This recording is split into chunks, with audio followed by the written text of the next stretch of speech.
Greetings everyone, this is Danny from HarTravel.com, your Alaska experts, and today I'm coming to you from Steamboat Landing in Fairbanks, Alaska. You know at Har Travel, we love Alaska. We bring groups every year. We've been dozens and dozens of times. And what I always recommend is getting further up into Alaska with a cruise tour. This is the top-rated cruise tour activity throughout all of Alaska. This is the Steamboat Discovery 3 right behind me. Now, I'll talk about it in just a minute, but keep in mind when you're ready to book your next adventure to Alaska, make sure you reach out to the experts at Har Travel or book it right on HarTravel.com. We know we can help craft your perfect cruise vacation of a lifetime for you, your friends, family, or group at an amazing value, and get the Har Travel signature service every step of the way.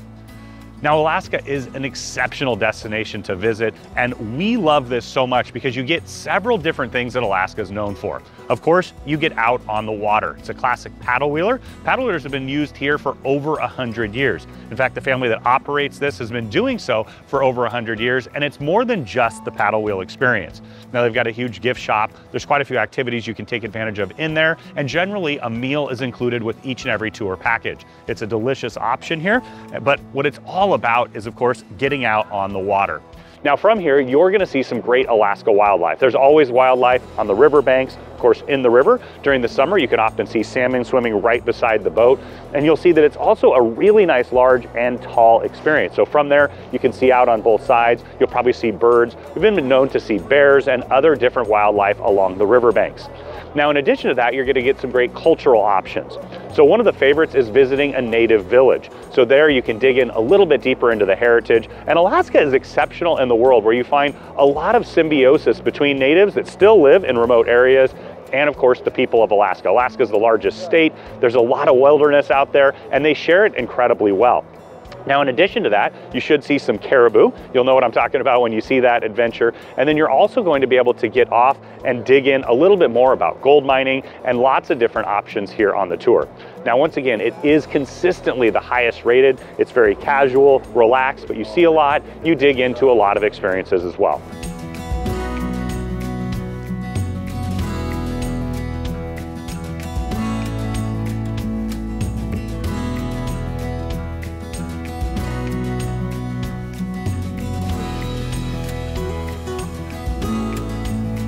Another wonderful experience that you'll have here with the Riverboat experience is you're gonna stop by the Susan Butcher house. Now, she is the winningest of all women in the Iditarod. She actually raced on that very first one that Libby Riddles won, and then she didn't win that, but she continued to win throughout. And she's just truly an incredible pioneer for so many things here in Alaska, but she's also a great kind of epitome of what Alaska is all about. It's about survival, tenacity, and of course, digging deep. And if you know anything about the Iditarod, it is truly exceptional that anybody completes it, let alone win several times. So she is no longer with us. I love that this is a bit of a tribute to her as well. So you're definitely gonna wanna get off and enjoy that aspect of the Riverboat Discovery experience here. But I just wanted to point that out because she's truly an incredible woman and a hero here in Alaska.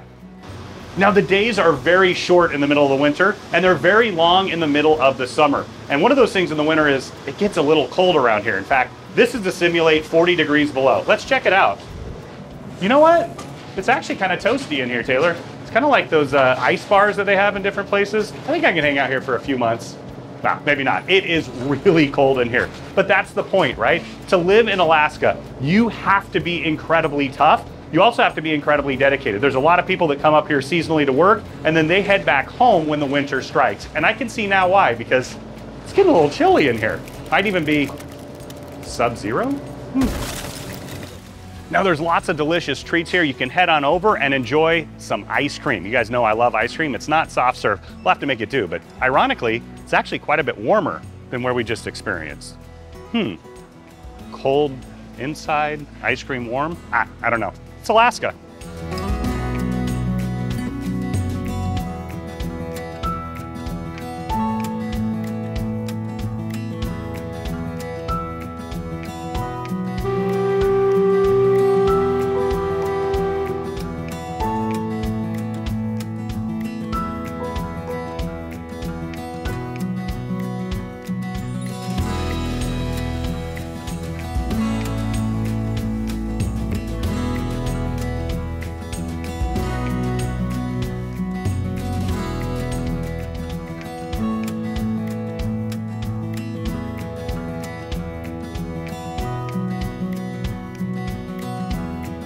Now, Alaska has more pilots than any other part in the world per capita, and it's because so much of it is remote. Talked about that a little bit earlier, and here you can actually see a bush pilot who's taking off from the river.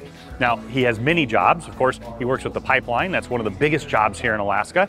You've got the pipeline that goes from north to south, and from that, he might have wheels, he might have sleds, so they actually have skis on the planes, especially when they're going there in the winter. And then, of course, right now in the middle of summer, you've got the water landings and takeoffs. But you can see right behind me, of course, as I mentioned, they do all kinds of things like mail delivery. The U.S. Postal Service actually does airdrops from all around Alaska, and of course, even Amazon delivers here using Prime. But right behind me, you can see him getting ready to take off. All right, giving us a wave.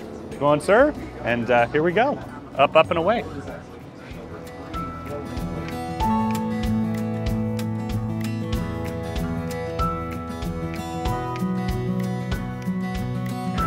So just behind us, you see one of the most famous kennels in all of Alaska. We talked a little bit earlier about Susan Butcher, who is the winningest woman in Iditarod history. That's her daughter right here behind us. They're actually showing some demonstrations of how they kind of get the puppies acclimated. They meet them at a very, very young age, like birth. And they actually get to know them, so they share their scent, and they really become part of the family. So that's how they establish trust. And of course, they're going to take this to the next level here in just a few days as they start going over bigger obstacles. So the whole concept here is, once again, to establish bonding, but also the idea behind it is to make sure that they can overcome challenges and they trust each other. It's so important that an Iditarod musher and the dogs have mutual trust. It may seem like an odd thing, but they are the absolute best in the world. So you can see behind me, there's some more kennels there. Now, a lot of people ask, do they all sleep inside during winter? Actually, most of the time, they're sleeping in their kennels. They're built for this weather, and they love to get out and exercise, even more so in the winter than any other time. So you can see they're having a blast behind. They're just getting ready to set up to do a demonstration for us. But this has been the spot where these dogs have been trained by the best woman in the entire world who's ever done the Iditarod, right? She's won it 4 times. And in fact, another great story, and she won that 4 times with her lead dog being what was the runt of the liver. So you'll find that Granite is mentioned all over the place. So basically the small dog that actually could, and she took her over the top, was part of the family, and you can see the descendants are still part of the family today. Now we're just getting ready to head into autumn, so the dogs are getting ready for their favorite time of the year, which is, of course, winter. And you can see you've got a bank here and you've got the water. But in just a few weeks, if not a month or 2, you're gonna find that all of this will freeze over. They'll just head right on out with the sleds and right on down the river. So this is physical education, PE for the dogs. It's also great training. And once again, they still participate in the Iditarod today. Hey, look, it's Santa Claus and Rudolph. Well, anyway, it's some reindeer behind me anyways, and they are a huge thing here in Alaska, just like you'll find in lots of northern climates. These are the domesticated version, and of course, just like you have domesticated animals in the lower 48 and up here as well, like cows and horses, they have lots of purpose. Now, of course, it's hardy and they can survive up here. That's a big part of it. But in addition to that, you can get so many things from the caribou or reindeer, depending on how you call it. You're gonna find that the antlers can be used for lots of different things, and of course the hides and the meat and all of that. So you're gonna find up here some domesticated animals that, well, are native. So now we're at the wedding of the Tanana rivers and the Chena rivers, and you can really see that it's vastly different. The Tanana is actually the largest braided river system in the entire world. What you're gonna find is all of this is glacial fed, and what it does is it actually grinds up into really fine silt, even finer than baking flour. So you can see that behind me there, where it's kind of like a light beige where the brown meets together. So here you're gonna find different styles of sediments and things, but the whole concept behind this is you can really see where the two come together and they merge. What you're gonna find here is that this river is constantly changing. All rivers are constantly changing, but with that much silt, each and every single day, it's a little bit different. So if you look at an image from up above, you're gonna see a very unique river system. It's not just one single river going through. You're gonna find tons of them, and they're gonna change day by day, week by week, month by month. But you can see here, this is a truly incredible spot where you can kind of see 2 different concepts come together and form, well, a wedding of a brand new river. Now, we love cruising on rivers. We love river cruising as well. What this reminds me a little bit of is in Passau, where you get the 2 rivers coming together as well. Very famous image. You've got that greenish and the blue that come together and marry. So this isn't unique just to Alaska, but of course, this particular system is. And of course, if you want to book a river cruise, reach out to the experts at Har Travel. We'd love to help you.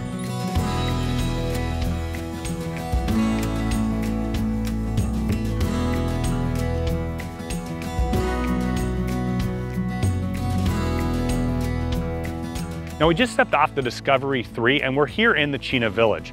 Now, this is a reconstruction to really teach you about the culture of the natives here, also about the dogs, really about the entire area.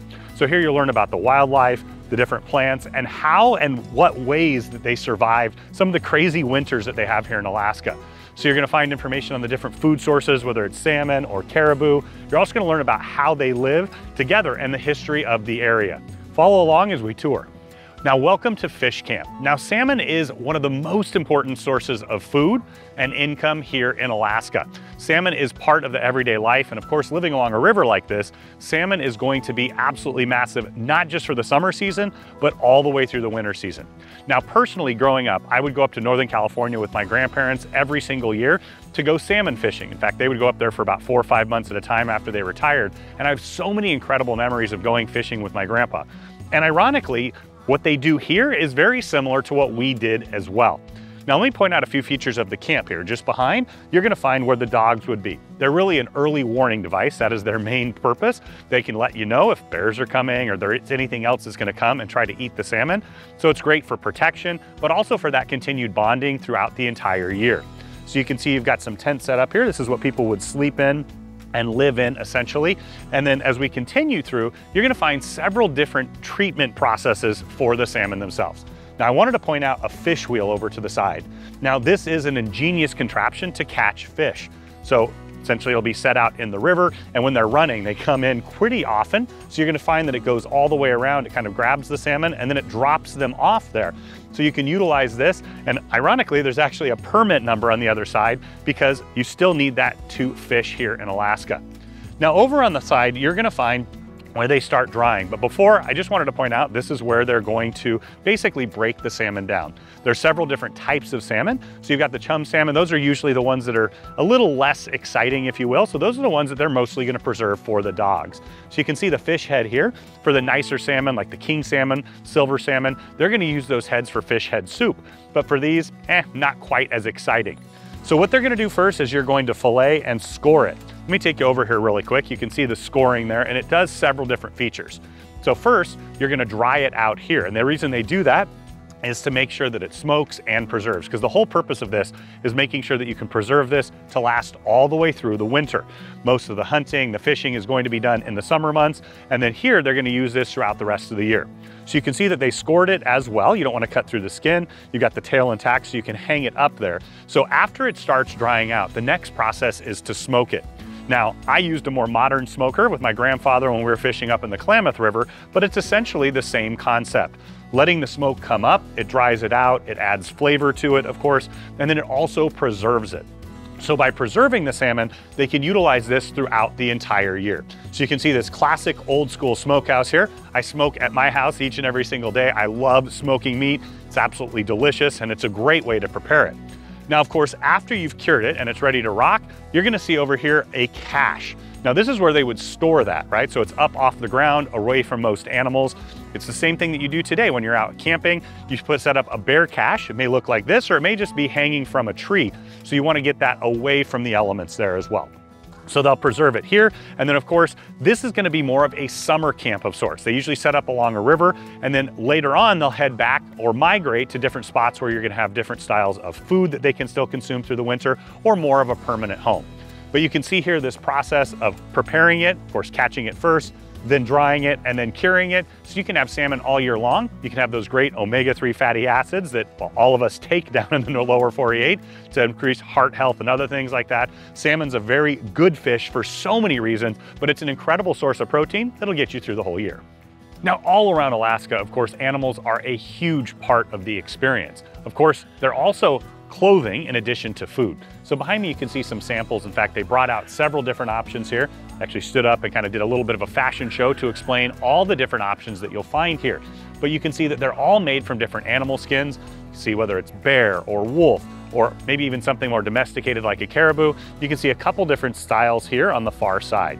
And this is actually how they would dry them out. So after, of course, you tan the hide, you're gonna dry that out, and then they'll convert it into clothing. It's also used for blankets and all kinds of different things for comfort. It gets cold here in Alaska in the winter, if you didn't know, but these animals are built for Alaska. So of course, they're set up perfectly. And if you use the hides and the fur, you're gonna stay warm yourself as well. Now there's lots of different animals out here. In fact, you can see my buddy Moosey over here. Wait, is that Bullwinkle? Heh, who knew? I didn't know he was still around. Anyway, you can see here a great sample of how big they are. You guys know I'm a pretty big guy myself. You've got the massive horns there, but of course they provide great food source, and they're also a great source for fur that can be used for clothing. Now, just behind me, you're gonna find a classic trapper's line cabin.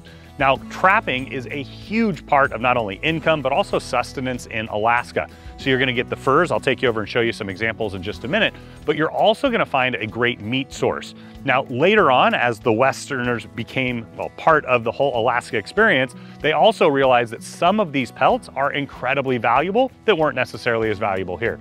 So you can see behind me, you've got a nice cabin. It has the sod roof, so that's gonna keep it nice and insulated. You've got the dirt and then the sod. Of course, that will grow more during the summer.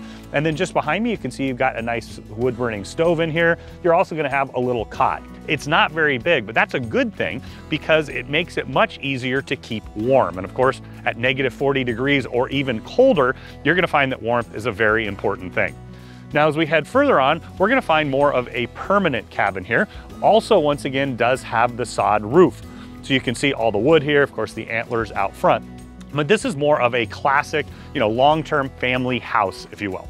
Now, I also wanted to take you over to this cache. So cache is where you would store things. So it's where you're gonna store different styles of maybe, pelts as they're drying or curing, but it's also where you're gonna store food items up and away from animals. Here behind me, you can see some of the most important furs to this area. Now you've got the timber wolf and the lynx right next door. I think about Minnesota more for some reason when I think of those. Oh wait, maybe it's the basketball teams. But you've got here who is the toughest animal all throughout the entire area. Don't tell my friends in Michigan, but that is the wolverine. Even bears are afraid of wolverines, and well, so am I too. You got just behind me, you've got several different styles of fox in addition to the Arctic fox. Now that's only gonna be found north of the Arctic Circle there. And it's the winter coat because of course it turns brown for the season. White with the snow, brown to blend in with the atmosphere around it. Now up above, you're gonna find the ermine, which is one of the most famous furs in the entire world. In fact, there's some great Renaissance pieces of art. So we saw recently where you have that. Now, in addition to that, you're gonna find some other furs here as well. So you've got, well, we would call them a weasel or an ermine, as I was mentioning, but then you also have the mink. Now, mink was not valued at all up here because it doesn't have very thick fur, right? So it's not gonna be great for turning into a coat or something that's gonna keep you really warm. But as soon as they started interacting with Westerners who found it to be very valuable, now it became the biggest money generator when trapping and trading. So trapping is a huge part of Alaskan history. It goes all the way back to the first people that settled here. It's something that still occurs today as well, especially amongst the native peoples. Now it's time to hide away Grandma. You do not want her to get run over by the reindeer, and that's what I have right here behind me. So you're gonna see that they have really cool antlers. These are all grown in one season. They can become absolutely massive, and the males are actually gonna shed them here in just a few days, maybe a couple weeks as we lead into winter. The females are gonna hold on to them a little bit later, all the way through the winter, through the spring calving season as well, as a way to protect their young. But what you're gonna find here is truly domesticated animals. Now, caribou have been here in Alaska for many, many centuries, and they are the natural creatures. They, of course, travel in long distances and in big herds, and this was a main food source and a source to get the hides to use for all kinds of different things for the native Alaskans. Reindeer were brought over later in the 1800s. You're gonna find they're a little plumper and more domesticated, kind of like me, but the idea behind it is that they are natural to this area. So once again, you see that they are beautiful animals. They can get quite a bit bigger than this as well, and you're gonna find that the horns will get bigger each and every single year. Now let's talk about a few of the things that you can utilize caribou for. Now caribou provide an incredible portable mattress. Now you can see right behind me, this is one of those skin style huts, so it's really quick to set up. You cover it with the pelts. You also use them to sleep on as well, and you can see a small fire in between there. It's a perfect thing to utilize for a nomadic group of people, right? They can take their home with them literally, and if you're heading out to hunt, you can put together a double lean-to like that pretty quickly as well. But of course, it's those caribou hides that you're gonna use to keep yourself warm. Now, just behind me, you're gonna find birch tree. They don't have a lot right here, but birch is a huge thing here in Alaska. That's actually a birch bark canoe. You can actually manipulate pretty well the birch skin. It's used for all kinds of different things, and well, even for a fire to cook or make some delicious drinks as well. As you'll find with lots of different animals, the bull moose compete for the ladies, of course. And what you'll find here is actually two real moose that died locking into combat. Now, this is something that would happen every single fall, not necessarily the dying going into combat, but the purpose behind it is that essentially the strongest would survive, which means they get the opportunity to mate, and they're gonna be the ones that have the outcome of the offspring that are the strongest as well. Now, this is a kind of a unique story here where they actually found the two that were engaged, and they did pass away. They were able to recreate the scene so we can see what it's all about. But this is a common thing, not just with moose, but you'll find it with lions, you'll find it with animals all around the world. Essentially, it's nature's way of preserving the strongest to continue the line. So here at the Chino Village, you're also gonna find some of our friends from the Trailbreaker Kennel. Now, it's a big part of the whole experience. Got a demonstration here, learn a little bit about them, learned about the different themes of breeds, how they name them, all kinds of stuff. But it's really all about these dogs. They're incredible athletes, and they truly are world-class athletes. Talked a little bit more about how they breed them, what they look for, the different things. But what's very, very interesting to me is they truly are part of the family here. They're part of Alaskan culture, part of Alaskan heritage. And I love the idea here that they've got this all woven in, because this is not just super modern Alaska, right? This has been happening for quite some time. So you get to see some really cool dogs, of course, get to experience that, learn a little bit more about them. I love that they've woven that entire experience into the Riverboat Discovery. So now we just stepped inside the wheelhouse here. At the helm, we've got Captain Kai. He's part of the Binkley family that started this tradition. They're actually getting ready to have their 5th generation of captains come on board. So it's all the cousins, the family. It really, truly is a family business. Now, Captain Jim that started this 5 generations ago, right? He actually built the very first vessel and has been part of building the vessels since then. And I wanted to point out the wheel because it's so unique. It actually comes from the steamer vessel Yukon. This vessel actually got stuck in the cold weather, got frozen into the river. And so they had a reclamation project where they went up, and the family actually took this and several other items. It sat up in the shop, and then when they built Discovery 3, this incredible vessel, it became the steering wheel of sorts. Now, it is absolutely massive. You got power steering today, but the reason that they're so incredibly big is way back in the old days, those would actually pull a cable that would go all the way to the back, control the rudder. And so the idea behind it is you could actually take 2 people just to hold it in place on the Yukon back in the day. But this enterprise is all about the family and the discovery of Alaska and this part of it and carrying cargo. So actually Captain Jim, all of his story starts back with moving things along the river here. Building the vessels was incredibly handy. And in fact, they still work on boats today. Now I wanted to point this out as well. They start their captains really, really, really young. So young, in fact, that they've got to stand on the box to learn how to do it.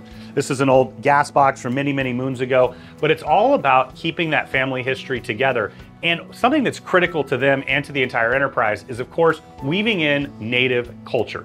Native Alaskans have been here a lot longer than anyone else. It's the reason that we went to the Chino Village, and that it was created was to kind of pay homage to and help people learn about the Native culture here. And what's so interesting in this part of Alaska is that it's all seamless, that a lot of it has flown together. The history of all the different peoples actually are intertwined, and it's a big part of the survival story back in the 1800s and the gold rush era, and even up to modern history today.